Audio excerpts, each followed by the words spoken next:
I don't think there's going to be any swearing here because this man is a professional. He used to run the Giants. Former Giants GM Bobby Evans joins us here on Willard and Dibs. Hey, Bobby, how you doing? Hey, very good, guys. What's happening?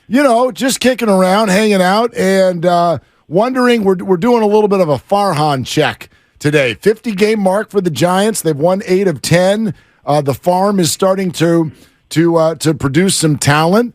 I'm sure you know this. The last time this city was talking about Farhan, everybody was pretty angry. What would you say about the job he's doing so far? It's a tough job. There's no easy way to win people over without winning games. And, winning, 8 of the last 10 makes him the hottest team in baseball. So it's a good time to talk Farhan. I mean, this is a long season, and getting out short early on was frustrating, but now starting to see some of these guys get healthy, and we got more guys to come probably, but also some guys coming up from the system. It does energize the club, and when the pitching staff is doing their thing and offense is putting it together, it makes for some fun baseball. And this division is very winnable at this point. Nobody's running away with it, even though the Dodgers have done well. They're not too far ahead. How much does the infusion of youth from the farm help to invigorate the clubhouse, but also the fan base in terms of hope not only for this year, but for the future as well? No, I think it's a huge difference maker. I mean, I think in the clubhouse, guys get into their routine, but they all rally around new blood and new energy and guys coming up for their first time, and especially guys that have made a good mark early on with, Schmidt and then, of course, Bailey. I mean, it's a real energy booster, and then on top of that, they're playing good baseball, and it's a team sport. But these young guys are contributing, and I think that's one of the things that always made a difference for us when young guys came up and they were greeted by the likes of Hunter Pence or Buster Posey and others that just welcomed them right in and challenged them to contribute right away. Bobby, this is a big topic here in the Bay Area, partially because of Brock Purdy, but what everybody is sort of scared about when you see a young player come up and succeed is like, well, how do we know this isn't a flash in the pan? And so I'm feeling that way right now, 2 or 3 weeks into the career of Casey Schmidt. What do you see, and is there something that when a player comes up, you can point to and say, that's how I know that this is going to stick? Well, these guys all experience failure in the minor leagues in the best case scenario. So facing a little bit of downturn at the big league level is something that they've already overcome at the minor league level. I mean, that's when you know that they're ready. But when they do come out of a hard spell or a short spell, if you will, and you see them rise back, it tells you a lot about the character of the player and the endurance of the player. But I think you can look at the physicality of both of these guys, the swing path, the approach, the mentality that they have, and already the defensive capabilities that they have, and it gives you a lot of expectations of positive things to come. It's not just the day-to-day, game-to-game. It's really the body of work that they're capable of because of the physical specimen that they are too.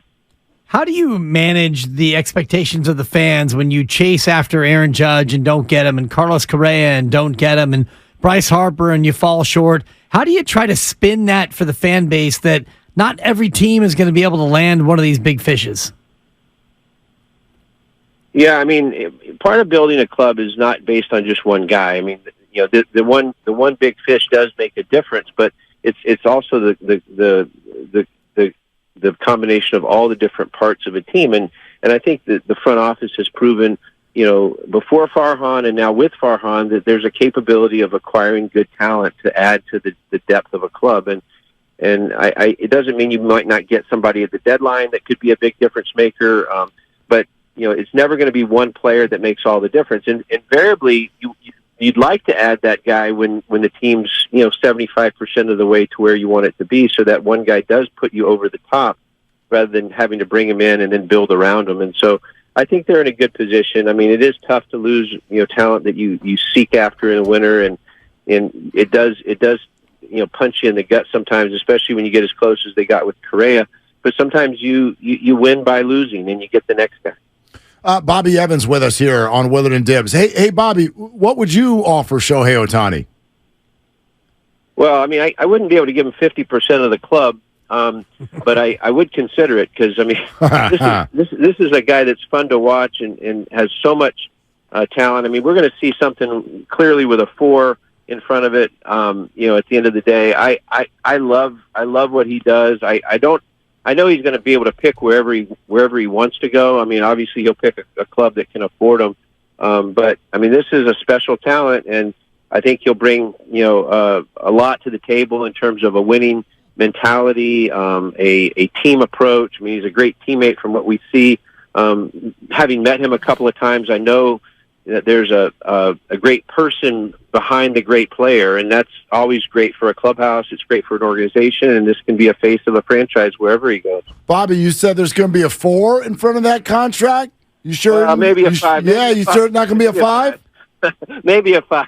How about a 6? How about a 6? How about a 6? Is there a way to overpay this guy? Is that even possible?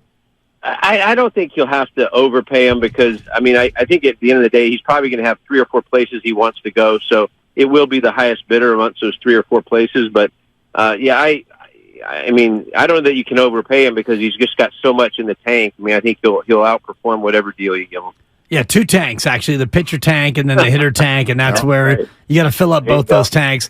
Mark and I were talking earlier this week, Bobby, about how do you say goodbye or phase out a veteran? Brandon Crawford is clearly on not only the downside of his career, but maybe toward the end of the career. How do you, as a manager or a GM, try to phase out a beloved player like Brandon Crawford?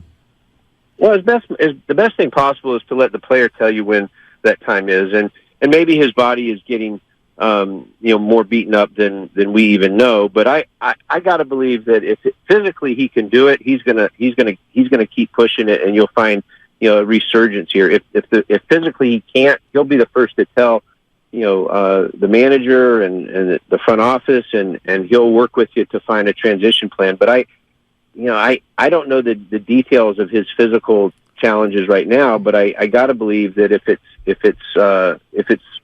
in a place where he can be serviceable, he's going to want to provide some kind of service to the club, and whether it's a role play or ultimately an everyday guy if he gets back to form. Bobby, I know you follow the organization closely, and I know he's still only 21 years old, but it's been a number of years already since we're like, oh, Marco Luciano. And now some other players are starting to be the ones that come up. How do you know specifically when a guy is ready to go? Well, it's a body of work, first of all. You want to have certainly a resume from the system that gives you a chance to experience the different levels of competition, the different roles that you could play position-wise and in a lineup.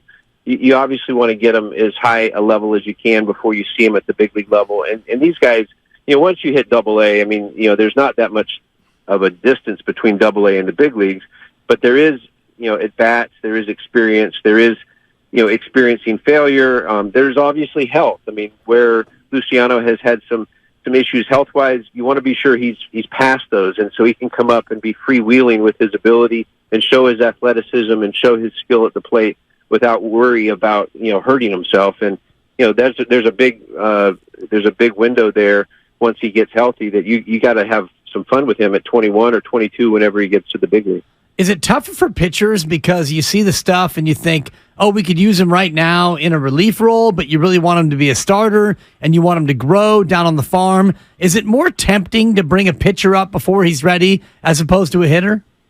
Yeah, it definitely is. But there's always a risk. I mean, you don't want to mess with a guy's mentality, position player or pitcher. But in the pitcher's case, when you start putting him out of the bullpen, you can totally change his development trajectory. And some clubs are more creative about that, in September. But in the middle of the season, it's not a good time to shift into a different role unless you're going to go to the final day with that, because these guys, when they build up that arm strength, you don't want to back them down.